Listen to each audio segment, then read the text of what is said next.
Okay, I'm going to start with the most obvious question. What was it like to work with comedy legends? Tina and Amy is kind of everything that you hope it will be. They're incredibly funny.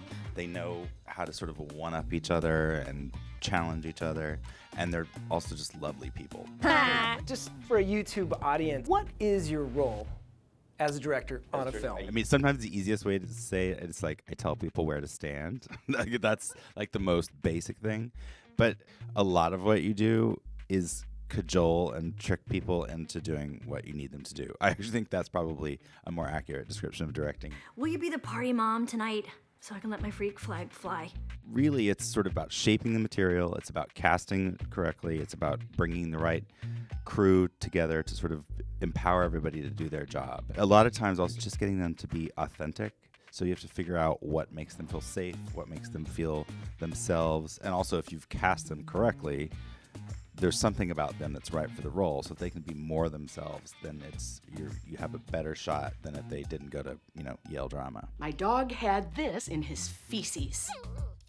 Paula Pell, yeah, she's probably written jokes that everybody knows and characters that everybody knows, but don't realize that it's her. Paula was one of the first writers on Saturday Night Live. She wrote a bunch of jokes for Judd Apatow's movies, Bridesmaids, many others. And this was her first screenplay, which is sort of loosely based on her relationship with her own sister, but really about these journals that she used to keep when she was young.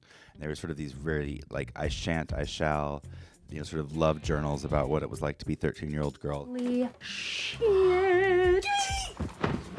We would always do a scripted version of the scene first for a couple takes. Then Paula has the system where she writes on Post-its alternate jokes as she's watching the actresses work and kind of thinks of better ideas and the ways to hone jokes. She puts all the Post-its on my monitor, so I get to sort of see all these wonderful jokes. I pull the ones I like, and then I go deliver them to the actors. And I try very specifically not to yell the joke out loud, which some directors do, or to let anyone else see it so that the first time that it's said is funny for everybody. You look like underpass weathered. We had a 60-year-old buy our beer. You want to come to my house and take a shower? Maybe make a list of goals? You're a very friendly person. There's just too many things you could ingest. And try anything in a way, because really comedy at its essence is about surprise. If it doesn't make you laugh, it's not going to make you laugh probably the fourth or fifth time. And that's why it was so important to have Paula on set, because she's such a good joke writer, is that very quickly you could see, oh, that's not working. And sometimes it's a simple thing of like changing a word or sort of waiting, a pause or a flicker of the eye. But generally with good actors, good comedians, they're making those decisions for you.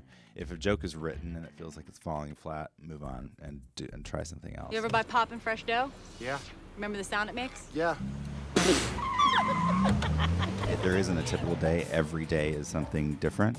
So pre-production is about scouting locations, finding your right cast, developing the script, making sure that you're on budget. And so it's, and you're really just trying to get everybody on the same page as you're discovering what it's going to look like, what the tone of it is going to be. And, I can't remember who it was that said you basically was it Sidney Pollack? You make 100,000 decisions, and if you get 10,000 of them wrong, you're probably not going to end up with a very good movie. So it's just a lot of trying to craft and hone each small decision so that you end up with something that feels unified in the end. I encourage all of you to make your mark on this house tonight. Do not make your mark. Yes! I'm always amazed how many channels, how many great shows, how many web series. There's so many opportunities to create. You can cut your own stuff.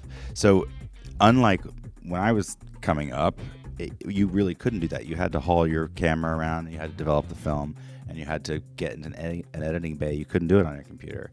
So now I feel like the advice is just do it as much as you can. It's very hard to convince people to give you $100,000, $10 million, $50 million to create something, right? You have to like really wait for that shot.